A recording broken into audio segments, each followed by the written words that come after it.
Alors la beauté naturelle aujourd'hui, c'est respecter au maximum la personnalité et l'expressivité du visage de chacun.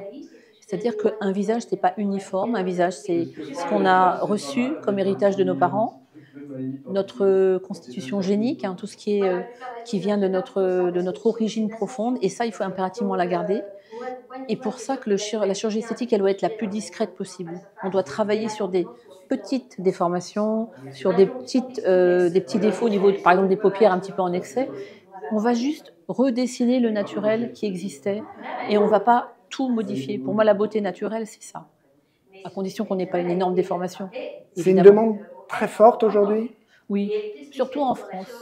En France, les patients veulent ce qu'on appelle le French touch. Doucement, que ça ne s'avoie pas trop, qu'elle puisse reprendre le travail rapidement, il ou elle, et que l'on soit dans des techniques un petit peu soft avec le moins de complications possible. Par exemple? Par exemple, le mini-lift profond, qui peut être quelque chose d'intéressant parce qu'il n'y a pas tellement de décollement cutané. On va directement sous le muscle et on va ainsi récupérer l'ovale du visage, on va récupérer le cou et on va améliorer l'esthétique de la patiente. On va donner un petit coup de fraîcheur en bas de visage. Alors, en quoi la French Touch est particulière dans le monde? Est-ce que les Américaines recherchent la même chose, les Brésiliennes la même chose? Voilà, non. Les Américaines, les Brésiliennes, elles veulent que ça se voit. C'est différent comme philosophie. On a des interventions qui durent parfois 6 à 8 heures. On va modifier complètement un visage, on va couper les ligaments, on va remonter tous les muscles, on va réinjecter un petit peu de graisse un peu partout. On a des patientes qui vont avoir un lifting qui va durer une vingtaine d'années, mais pendant les 2 premières années, elles vont quand même être parfois un peu, pas méconnaissables, mais difficilement reconnaissables par leurs proches. Et nous, en France, on ne veut pas de ça. On veut quelque chose de léger, de naturel, de modéré, qui va dans la marche des choses. C'est-à-dire qu'on ne veut pas de visage complètement refait, on ne veut pas de lèvres augmentées, on ne veut pas de grosses pommettes, on veut pas tout ça. Justement, sur les techniques, quelles sont les dernières tendances, les plus demandées aujourd'hui et celles que vous préconisez? Ce qu'on a le plus souvent en demande, c'est la chirurgie des paupières. Hein. Quand on retire un petit excès de peau, une petite casquette cutanée, c'est vrai qu'on ouvre le regard. Alors les jeunes, elles nous demandent des cantopexies, elles nous demandent de remonter l'angle de l'œil, mais c'est déjà un peu plus invasif ça. Hein. Donc il faut déjà bien réfléchir avant de le faire.